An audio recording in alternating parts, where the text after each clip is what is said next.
მოგესალმებით. ესპანეთი და პრემიერ-მინისტრი პედრო სანჩესი ევროპაში არალეგალური მიგრაციის ლეგალიზების ავანგარდში ჩადგნენ. როგორც ჩანს, ის გერმანიის ყოფილი კანცლერისგან ანგელა მერკელისგან იღებს მაგალითს და ახლა არალეგალ მიგრანტებს ესპანეთის კარს უხსნიან. ევროპაში მოსახლეობის ჩანაცვლების გეგმებზე საუბარი შეთქმულების თეორია აღარ არის. ისევე როგორც შეთქმულების თეორია აღარ არის ევროკავშირის დასუსტებისა და ახალი ანტიევროპული ღირებულებების საბოლოო დაკანონების Deep State-ის გეგმა.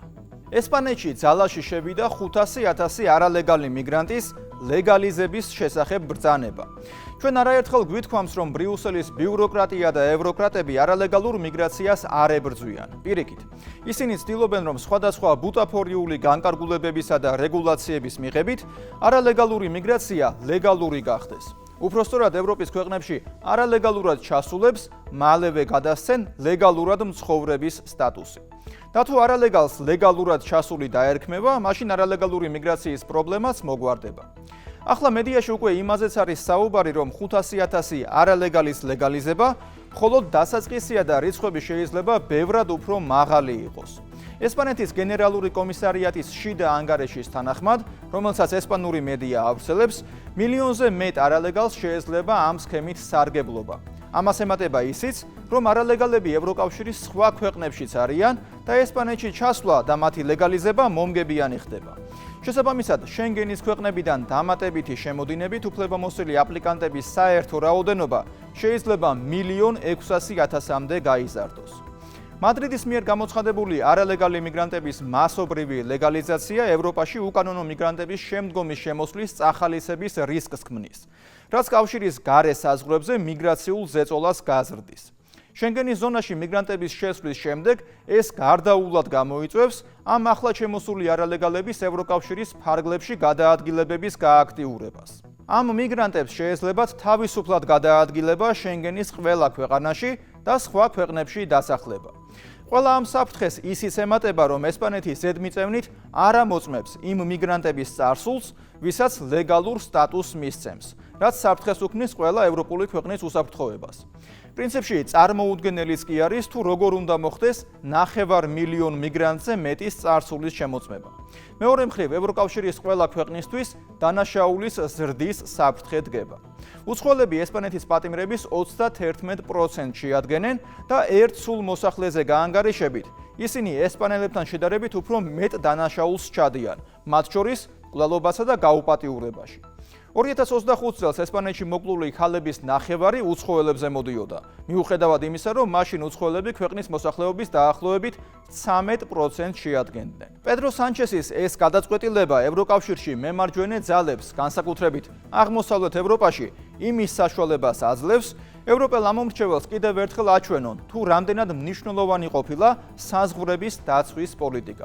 მათი მიზანია იმის ჩვენება, რომ დღევანდელი მოცემულობით შეიძლება ერთ ქვეყანას სრულიად ჩაკეტილი ჰქონდეს საზღვრები, მაგრამ სამაგიეროდ მეორე ქვეყანამ არალეგალების ლეგალიზებით მიგრანტებს ევროკავშირის ნებისმიერი ქვეყნის საზღვარი გაუხსნას.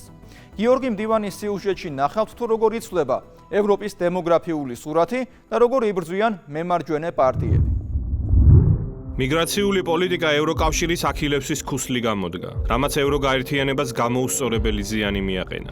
გაუარესებული კრიმინოგენული მდგომარეობა, ევროპული კონტინენტის უსაფრთხოების სრული მორყევა სწორედ Deep State-ის მიერ თავსმოხვეული და ბრიუსელის მიერ აღსრულებული მიგრაციული პოლიტიკის პირდაპირ შედეგია. მაგრამ ამით ყველაფერი არ მთავრდება. ახლა უკვე სასწორზე ევროკავშირში თავისუფალი გადაადგილების უფლება, შენგენის ზონის მომავალი დადგა. 16 აპრილს ესპანეთის მთავრობამ ბოლო 10 წლეულების განმავლობაში მიგრანტების ლეგალიზაციის ყველაზე მასშტაბური კამპანია დაიწყო. ესპანეთში უსაბუთოდ მყოფი მიგრანტები ონლაინ განცხადების შევსების შემდეგ ბინადრობის უფლებას მარტივად მიიღებენ. 9,500,000 არალეგალი მიგრანტი სულ მალე ესპანეთში ოფიციალურად დაფუძნდება. აფრიკიდან, აზიიდან და ლათინური ამერიკიდან ესპანეთში შეღწეული უკანონო მიგრანტები სახელმწიფოსგან სრულ ამნისტიას და მხარდაჭერას მიიღებენ. შესაბამისი აპლიკანტები ესპანეთში ბინადრობისა და მუშაობის ნებართვებს მიიღებენ, მათ ასევე მიენიჭებათ სოციალური დაზღვევის ნომერი და ჯანმრთელობის ბარათი იმ რეგიონში, სადაც ისინი ცხოვრობენ. ეს ნებართვა თავდაპირველად 1 წლის განმავლობაში იქნება ძალაში. ამის შემდეგ ადამიანებს შეეძლებათ გადავიდნენ უცხოელთა რეგულაციით გათვალისწინებულ კატეგორიებში, რაც სისტემაში სრული ინტეგრაციის საშუალებას იძლევა. ჩვენ ნამდვილად უნიკალური მომენტის მომსწრენი ვართ, როდესაც უკანონობის დაკანონება ხდება, როდესაც დამნაშავის ლეგალიზებას ცდილობენ. რაც არ უნდა ჰუმანურად ჟღერდეს ამ ყველაფრის მიზანი, არსი მაინც არ იცვლება. ეს კანონებზე დაფუძნებულ საზოგადოებრივ წესრიგზე უარის თქმა. ეს დანაშაულია და ბოროტმოქმედების წახალისება. სუვერენული და საკუთარ მომავალზე მზრუნავი ქვეყნები უცხოელების მიერ საზღვრის უკანონო კვეთის შემთხვევაში დამნაშავის წინააღმდეგ ან სისხლის სამართლის დევნას იწყებენ, ან სოლიდური თანხით აჯარიმებენ და უკან აბრუნებენ. მაგრამ რა შვება ევროკავშირი? საკუთარი საზღვრების უკანონო კვეთის შემთხვევაში მიგრანტებს იღებს და სოციალურ დახმარებას უნიშნავს. ახლა კი მათი იურიდიული სტატუსის ლეგალიზებასაც ახდენს. ეს ევროკავშირის თავდაყირა და სუიციდალურ პოლიტიკაშიც კი უპრეცედენტო მომენტია. ზოგი ამბობს, რომ ჩვენ ძალიან შორს წავედით და აწმყოს წინააღმდეგ მივდივართ. მინდა გკითხოთ, როდის გახდა უფლებების აღიარება რადიკალური? როდის გახდა თანაგრძნობა გამოსარიცხი? უპირველეს ყოვლისა, ესპანეთი სტუმართმოყვარე ქვეყანაა. ჩვენ ავირჩიეთ ეს გზა, რასაც ქვია ღირსება, საზოგადოება და სამართლიანობა. ეს ესპანეთის პრემიერ-მინისტრის მხრიდან იაფასიანი манипуляცია და პოპულიზმია. საზღვრის უკანონო კვეთა არის დანაშაული ყოველგვარი მაგრამის გარეშე და რაშუაშია აქ სამართლიანობა და ღირსება. იმის მაგივრად, რომ პედრო სანჩესის ლიბერალურმა მთავრობამ აფრიკიდან მომავალი მიგრანტების მიერ ქვეყანაში უკანონოდ შეღწევაზე იფიქროს და სიტუაციის გამოსწორება შეეცადოს, ის პირიქით იმ ხალხს ეხმარება, ვინც კანონი დაარღვია. ეს კანარის კუნძულზე უკანონოდ ჩასული აფრიკელი მიგრანტები არიან. ეს კი კუნძული ელიეროა. კანარის კუნძულებიდან მეორე ყველაზე პატარა კუნძული, სადაც მხოლოდ 2024 წლის განმავლობაში 250-მა ნავმა შემოაღწია უკანონოდ და აფრიკული ქვეყნებიდან 14,000 უსაბუთო პირი ჩამოიყვანა. თვითონ ამ კუნძულზე კი სულ რაღაც 11,000 ადამიანი ცხოვრობს. გამოდის, რომ ერთი წლის მანძილზე ამ კუნძულზე უფრო მეტმა უკანონო მიგრანტმა შემოაღწია, ვიდრე საკუთრივ აქ ცხოვრობს. ესპანური მიგრაციული პოლიტიკის ტრაექტორია და პრიორიტეტები მარტივი გასაგებია. იმის მაგივრად, რომ ეს არალეგალი მიგრანტები საკუთარ ქვეყნებში დააბრუნონ, ისინი ავტობუსებით ესპანეთის მატერიკულ ნაწილში გადაყავთ. ეს პაკისტანელი მიგრანტების გრძელი რიგია საკონსულოსთან, დოკუმენტების გასაფორმებლად, რათა ესპანეთში დარჩენის ლეგალური სტატუსი მიიღონ. სხვადასხვა აზიური და აფრიკული წარმოშობის მქონე მიგრანტები ესპანეთში მას შემდეგ გააქტიურდნენ, რაც ქვეყანაში მცხოვრები 9 მილიონი უცხოელისთვის, ვინც უსაბუთოდ იმყოფება, ბინადრობის უფლების და მუშაობის ნებართვის ჩუქება გადაწყდა. ესპანეთის ამ გადაწყვეტილებამ იმ ევროპულ ქვეყნებში, ვინც უკვე გამოსცადა მიგრაციული პოლიტიკის დამანგრეველი შედეგები საკუთარ თავზე, დიდი შეშფოთება გამოიწვია. საფრანგეთიდან დაწყებული დანით დამთავრებული პედრო სანჩესის გადაწყვეტილებას დიდი წინააღმდეგობა და კრიტიკა შეხვდა. 9 მილიონი არალეგალური მიგრანტისთვის ამნისტიის მინიჭება შენგენის ზონის პირდაპირი გამოწვევაა. ეს ძირს უთხრის ჩვენს საერთო ძალისხმევას საზღვრების გასაძლიერებლად და არალეგალური მიგრაციის წინააღმდეგ საბრძოლველად. მრავალწლიანი პოლიტიკური ჩიხის შემდეგ ჩვენ შევთანხმდით მიგრაციის პაქტზე, რათა აღვადგინოთ წესრიგი და თავიდან ავიცილოთ ფრაგმენტაცია. ახლა ევროპულ დონეზე ვდგამთ შემდეგ ნაბიჯებს. უმეტესობა უარყოფს ჩვენს წინადადებებს. იმედი მაქვს, რომ დაინახავთ არსებულ რეალობას და დაუბრუნდებით მიგრაციის პაქტზე მუშაობას. შვედეთმა ლიბერალური მიგრაციული პოლიტიკის შედეგები ცუდად იგემა. ერთ-ერთი ყველაზე მაღალი ცხოვრების სტანდარტების მქონე ქვეყანა კრიმინალური ბანდების დაპირისპირების და გაუპატიურების ევროპულ ცენტრად იქცა. ამიტომაც შვედებს აღარ უნდათ მიგრაციულ მორევში უფრო ღრმად შეტობა და ესპანეთის მხრიდან 9 მილიონი უკანონო მიგრანტის დაკანონებას შეშფოთებულები ხვდებიან. როგორც მოგეხსენებათ, შენგენის ზონაში, რაც 29 ევროპულ ქვეყანას მოიცავს, ადამიანების თავისუფალი გადაადგილების პრინციპი მოქმედებს. ნებისმიერი ადამიანი ესპანეთიდან საფრანგეთში, ან საფრანგეთიდან გერმანიაში ყოველგვარი სასაზღვრო კონტროლის ან დოკუმენტების შემოწმების გარეშე ახერხებს გადასვლას. ეს კი იმას ნიშნავს, რომ ესპანეთის ხელისუფლების ავანტიურისტული გადაწყვეტილება სხვა ევროპულ ქვეყნებსაც დაასვავს ტახს, განსაკუთრებით კი იმ ქვეყნებს, სადაც ესპანეთზე მაღალი შემოსავლებია და ლტოლვილებისთვის იქ გადასვლა უფრო სასურველი იქნება.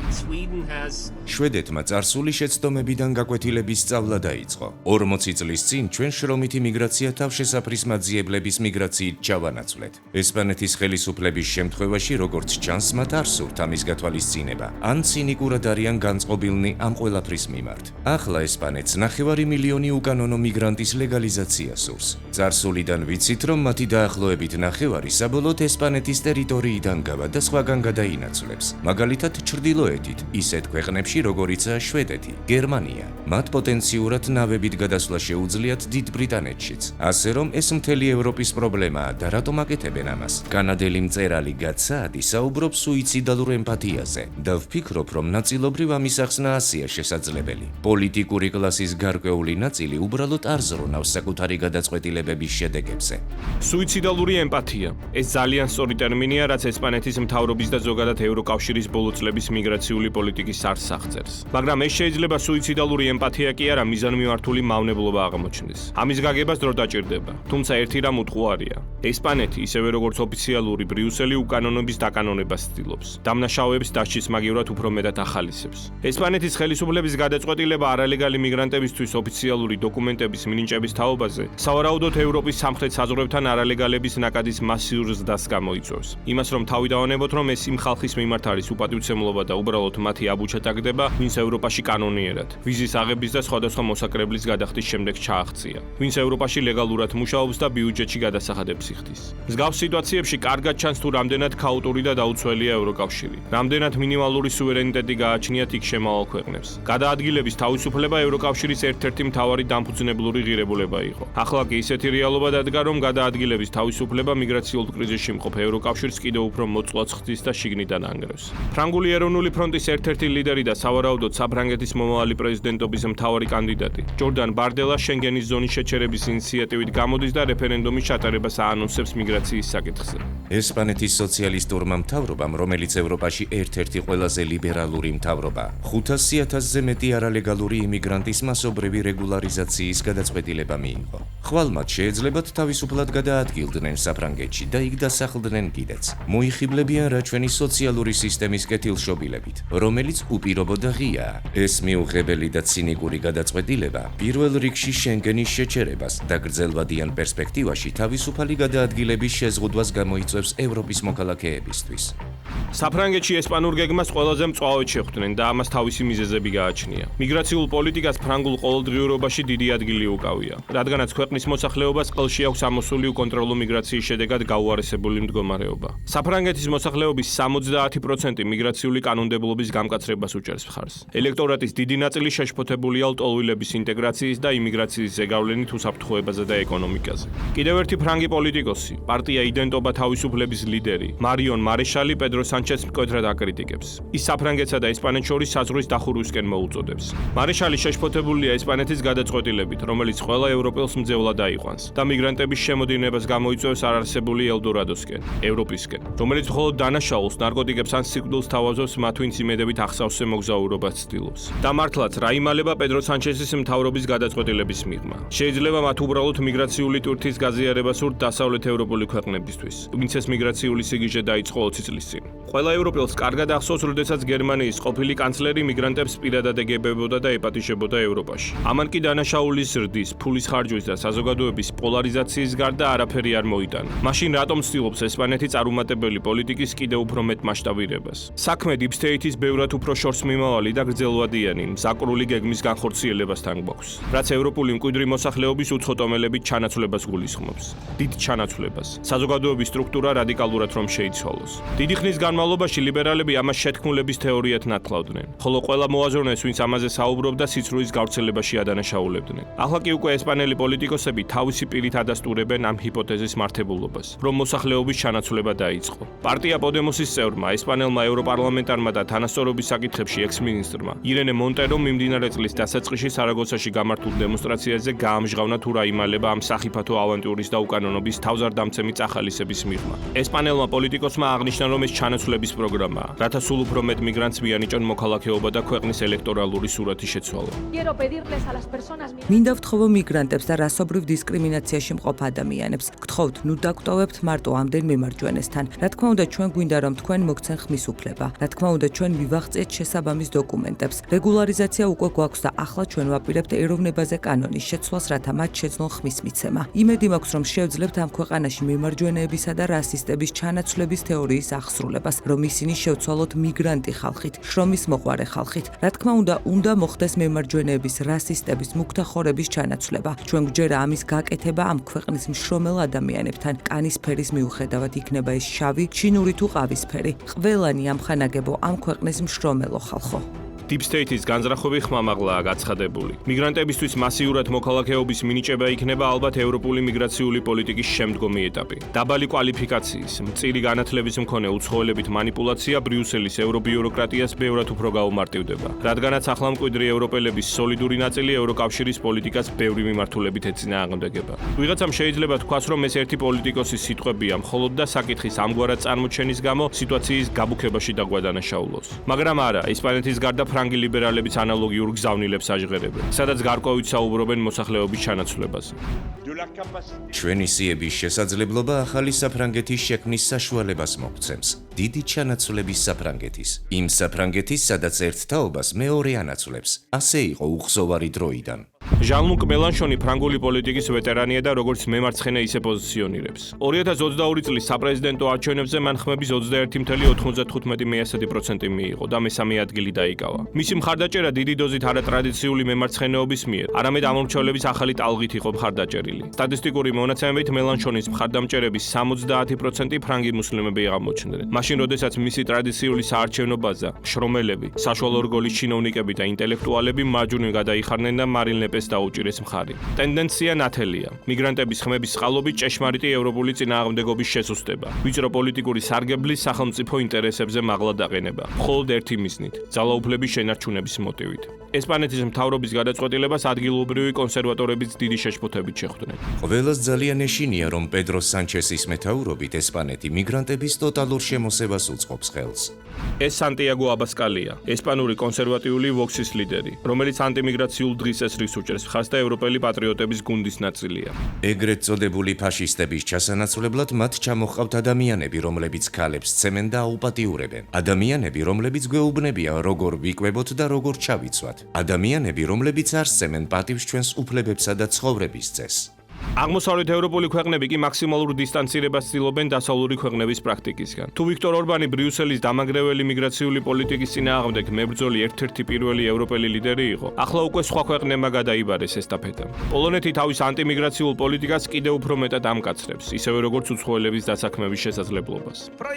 ეს ისეთი კანონპროექტია, რომელსაც ნულოვანი ტოლერანტობა ექნება უცხოელების მიერ ჩადენილი დანაშაულებისა და სამართალდარღვევების მიმართ. კანონპროექტი, რომელსაც შეგვიძლია ვუწოდოთ არანაირი ლმობიერება უცხოელების მონაწილეობით ჩადენილი დანაშაულების მიმართ. ეს კანონპროექტი პოლონელების უსაფრთხოების შესახებაა. პედრო სანჩესის მთავრობის გადაწყვეტილებამ 9 მილიონი უკანონო მიგრანტის ლეგალიზების თაობაზე ევროკავშირის შიგნით დაპირისპირების ხარისხი კიდევ უფრო გაზარდა. ევროპაში ანტიმიგრაციული წამზომი უკვე ჩაირთო. მოსახლეობა გაბრაზებულია. პოლიტიკური ელიტები კი საგონებელში არიან ჩავარდნილი. ევროგაერთიანება წარუმატებლობის განგრძობად პროექტად იქცა და ეს ყველაზე კარგად ევროკავშირის დედაქალაქში, ბრიუსელში ჩანს. სტატისტიკის მიხედვით ირკვევა, რომ ბრიუსელის მაცხოვრებლების 78%-ს უცხოური წარმომავლობა გააჩნიათ. ბელგიელები მხოლოდ 22% შეადგენენ ქვეყნის დედაქალაქში. 37-დან 51%-მდე მაცხოვრებლების მინიმუმ ერთი მშობელი დაიბადა საზღვარგარეთ. მაქსიმუმ კი თვითონაც საზღვარგარეთ არიან დაბადებულები და შემდეგ ნატურალიზაციის გზით მიიღეს ბელგიური მოქალაქეობა. უცხო ქვეყნის მოქალაქეები კი ბრიუსელში 37-დან 51%-მდე შეადგენენ. ევროკრატებისთვის ძალიან მარტივია სამართლებრივი ჩარჩოების ისე გამოყენება, რომ არალეგალურ მიგრაციას ხელი ვერავინ შეუშალოს. მათი მხრიდან ესპანეთში არალეგალების ლეგალიზება ყველა ევროპული ქვეყნისთვის ზურგში დანის ჩარტყმაა. ეს აჩვენებს, რომ ევროკავშირში ეროვნული ინტერესები მეორეხარისხოვანიც აღარ არის. თავარი არის ევროპის ქვეყნების ინტერესების წინააღმდეგ ბრძოლა, ევროპელი მოსახლეობის ჩანაცვლება და შემდეგ ამ ყველაფრის დემოკრატიისა და ადამიანის უფლებების საფარქვეშ გავრცელება. მე იოანე შაიშმელაშვილი ვარ. კვირაში 4 ჯერ 21 საათსა და 15 წუთზე. უყურეთ ევროკრატიას.